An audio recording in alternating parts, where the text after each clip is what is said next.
Hello and welcome to the breakfast. My name is Nyamgul Agaji.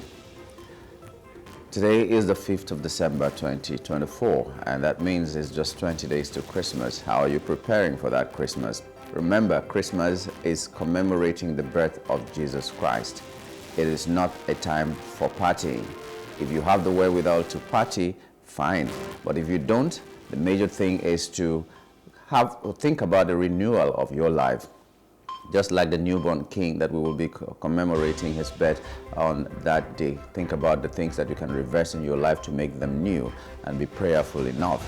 That is the biggest Christmas you can do. That is the biggest thing you can give back to Christ. Remembering him and praying and making sure that you become a better person, just like he who came from heaven to die for you and I. So when you're thinking about the fact that you cannot buy that goat or that chicken or that cow, you just give yourself high blood pressure for nothing. That is someone's birthday, the birthday of our Lord Jesus Christ that we are commemorating. He may not have been born on that day, but we cancel that day instead of doing any other thing. We just want to remember Jesus Christ. So when you remember Jesus Christ, it's not by killing cows and killing chickens. It's by being prayerful and changing your life for the better and praying that this world gets better. Just change one thing at a time, starting from your little closet wherever you find yourself. So no pressure. There's still going to be another December next year. And God willing, we're going to live to that time, and hopefully things will be better. So you can kill 2 cows next year if you want, because hopefully things will be better. Like I said, anything that you missed this year, you can double it next year. So no pressure. Well, today on the show, we'll be looking at the remand of a lawyer, Faro Timi, over a defamation case. He's a human rights lawyer that has been remanded, and his case is coming up on the 10th of December. We also have Senate suspending action on tax reform bills amidst controversy.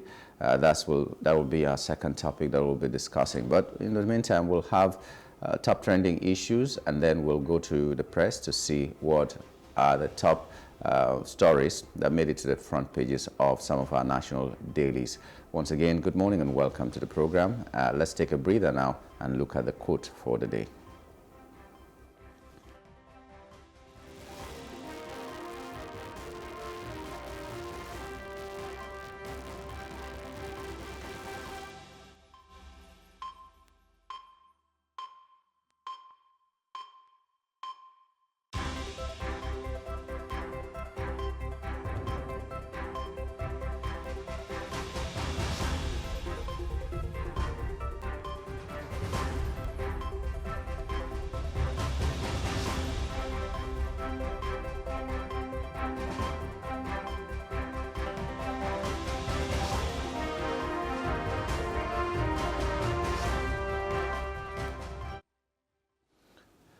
Our quote for today is from Peter Drucker. The best way to predict the future is to create it. The best way to predict the future is to create it. That's our quote for today. And like I said, it's from Peter Drucker. And that just tells you that everything that you hope to get, it depends on the action you put in today.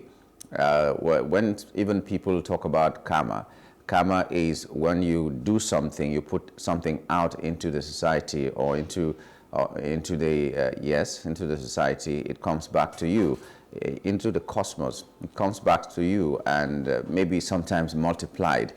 So when you talk of karma, don't only think about the times that maybe you do bad and the bad comes back to you. If you want to plan your future, if you want a future that is better than the today, you'll start planning it now. You'll start doing the things that will add up to that future of your dreams. That's what it means. So once you put, like they say in computer language, garbage in, garbage out. If you put garbage into the atmosphere, into the world will prepare it, and give it back to you to eat, even multiplied. So what good are you doing today that will make sure that your life is better tomorrow? What preparations are you doing for tomorrow that you dream of? I know that tomorrow is pregnant. Tomorrow will take care of itself, as the good book says, but it doesn't mean that you have to abandon what you need to do today to make that tomorrow a better time for you. So this is the time to rise up, Today is always the best day to start anew, to continue what you've been doing well, and to make your life generally better. So whatever it is that you want in the future, create it from now. Forget about the past, it's gone. Just learn from it. But today is the most important day in your life. Tomorrow is a day that you are not promised, but you're just walking towards it. We'll go to top trending issues right away. The first one is that Emefiele and the cronies acquired 753 duplex estates with forex kickbacks. That is according to the Economic and Financial Crimes Commission. They linked the ex-CBN Governor Godwin Emefiele to the massive property comprising 753 duplexes in Abuja, recovered after a December court ruling. The EFCC claimed the property was acquired using kickbacks and funds from illegal activities. It described the estate spanning 150,500 square meters as its largest single recovery since 2003, when the EFCC was established. Emefiele and his associates allegedly used shell companies to pay 2.2 billion naira for the property through a complex laundering scheme. Now, court documents revealed Emefiele also negotiated kickbacks for forex allocations and central bank contracts. The EFCC found title documents linked to the property during a search and stated it had been abandoned since his arrest in June 2023. The agency urged the court to grant permanent forfeiture for the estate to the federal government, asserting that no one contested its interim forfeiture. The property was originally intended for mass housing development before its acquisition through fraudulent means. Emefiele faces multiple legal battles, including charges of procurement fraud, forgery, and embezzlement involving billions in public funds. The EFCC has highlighted his alleged misuse of office during his tenure as CBN governor. Investigators uncovered evidence of collaborators who facilitated the acquisition and legal perfection of several high-value properties in Lagos and Abuja. EFCC spokesman Dele Oyewale defended the agency's decision to withhold Emefiele's identity initially, citing legal protocols for unclaimed properties. He noted that ongoing criminal investigation and affirmed that revealing suspects' identities prematurely would be unprofessional. Despite efforts, Emefiele's legal team has yet to comment on the allegation. Well, we just hope that every other collaborator will be named and shamed. It's not only Emefiele. Now he's facing a legal battle. He's the one that we know. But there are other people, especially in government. I know that before he will have this kind of collaborators, a lot of them will be high in government. Let us know them, name and shame them, even though nothing will come out of it, and they'll still come out. Some of them will become Senate presidents, some of them will become spokesmen for the National Assembly, some of them will become governors. It doesn't matter, but let's just know them. Whoever is a thief should be known, no matter what it is. Let us decide on our own to continue to trust them or not to trust them, but let it be out there that they are the ones that are killing us, they are the ones that are eating us and stealing us dry. Second top trending issue, the Nigeria Police Force revealed that some officers intercepted 74.9 million naira in transit on behalf of a client, stealing 43.16 million naira, declaring only 31.7 million. Led by DSP Peter Ejike, the officers detained the courier unlawfully and attempted to hide their crime. They demanded bribes to suppress the case and tampered with evidence. Following petitions by the money's owners, forensic investigations recovered 31.1 million naira and exposed the theft. The implicated officers, now suspended, face dismissal and prosecution for conspiracy, theft, and misconduct. The police refuted allegations of shielding these officers, stressing that such claims aim to distract from the criminal actions. The force affirmed its commitment to transparency and professionalism, urging the public to disregard false narratives undermining efforts to reform the institutions. It's a very laudable thing that the police is trying to weed out the bad eggs in the police. I just thank God for the courier of this money, because I know for a fact that there are many people that may have been killed just because you went to the police for help. You're like, okay, I'm carrying a lot of money. There were stories like that, especially before the internet came, before the social media came. You will be stranded somewhere and you're carrying maybe a lump sum of money, because then there were no bank transfers and all that. You're carrying a lump sum of money and you run into a police station to get some salvation. And then what do you get? Tomorrow, the money will still be there, but you will not be there. And I just wonder how many people have been caught on the road and their lives ended because the police wanted to cover their tracks and all that. Now that this has been discovered and the police has taken very, very stringent measures against these people, we say kudos to the police. We cannot always condemn the police, but there are bad eggs that are making the police to look really bad, like these ones. You steal money, more than 50% of the sum that you confiscated, more or less, and then still demanded bribe to make the case go away. Maybe because you're carrying money is illegal. I hear that there is that kind of service that goes on. People serve as couriers for a large sum of money. Why that is, I do not understand. In the days where you can just have transfers from one bank to the other, I don't know, maybe because sometimes you might have a legal thing that you want to do, but transferring it will now look like it is fraud or something. I don't know the reason why they still do that. But whatever the case may be, the owners of this money came out and reported, and the police has done the right thing and fished out these people, and they are going to face the music. So kudos to the police. And we hope that anytime we have complaints like this, without necessarily even having to put it on social media, we'll always have a swift response like we've had here. All that money has been recovered and the people have been arrested and they have been suspended. We're hoping that they are going to be dismissed if found guilty. Let me still use the word if found guilty. And they will be made a public spectacle so that other police people will borrow a cue from that. We need to be running to the law, not from the law, because this law nowadays, it seems as if instead of running to the law, you are safer if you seek self-help or you run away from the law, because you will not get the desired results. So we thank the police authority for doing what they have done. May they have the strength to do even more. Finally, a Jigawa State High Court has sentenced 4 individuals, including a husband, wife, a brother and sister, to death by hanging for culpable homicide.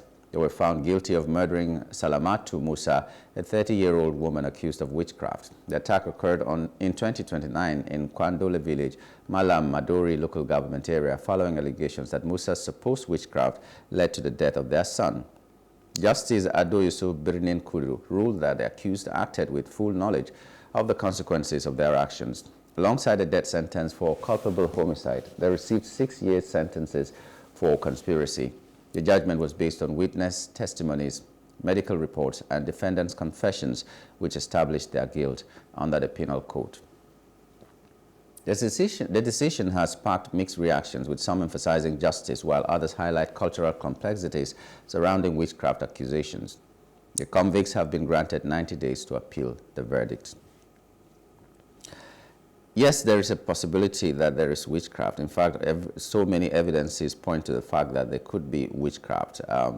Until you are a witch yourself, you will never know for sure. But there are some things that are unexplainable that you can attribute to witchcraft. But you know, the law does not recognize witchcraft. So if you're taking the laws into your hands, then that is something else.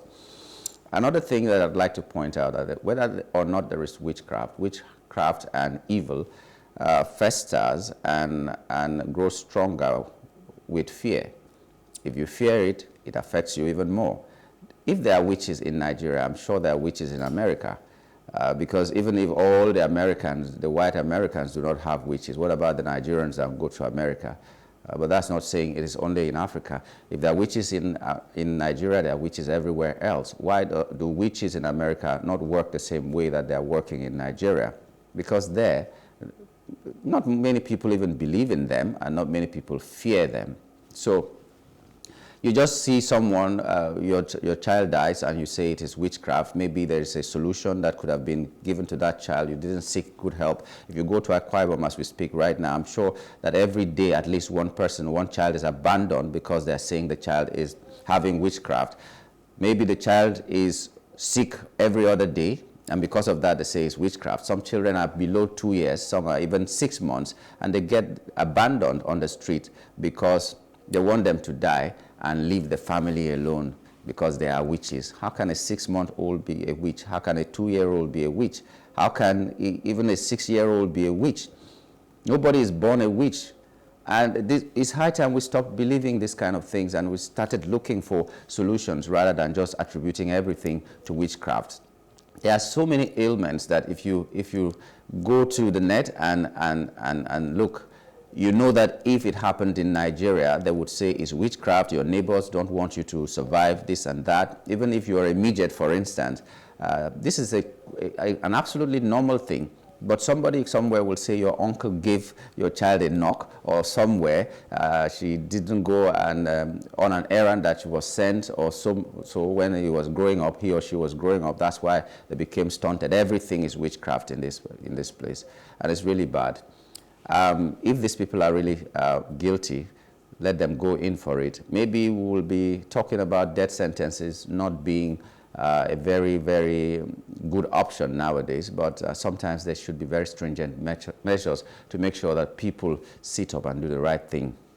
Why kill somebody on just suspicion? The other time we heard a story of a man who was buried alive in, I think, Benue State or so, because they suspected that he killed his grandchild or his child and the wife or something like that. He was buried alive with some other person.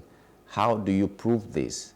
It's just one maybe juju priest that will come and tell you something that may not even be true, and you go and mob that person, and you go and kill that person and all that. These things should stop. Almost every sickness we know has a name. Maybe it doesn't have a solution, but it has a name and a reason why it happens. And if you take time to read, you will see a lot of these ones that we think are attributed to witchcraft. There is a name for it. There's always a name for it. And there's always a reason why this thing happens. There are some illnesses that are won in like 5 million people, or in like 1 billion people. Just one person will have it, but it's still there.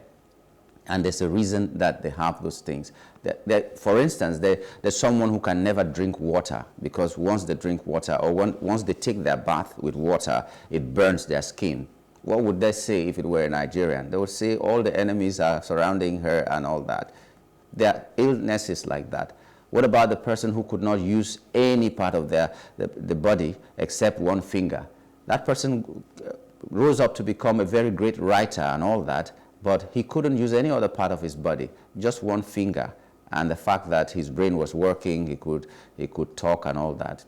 So if it happens in Africa, what will happen? They will abandon this child in the river bank and then let the child die and all that. We should stop talking about witchcraft and concentrate on studying what happens to our people and stop killing people unnecessarily.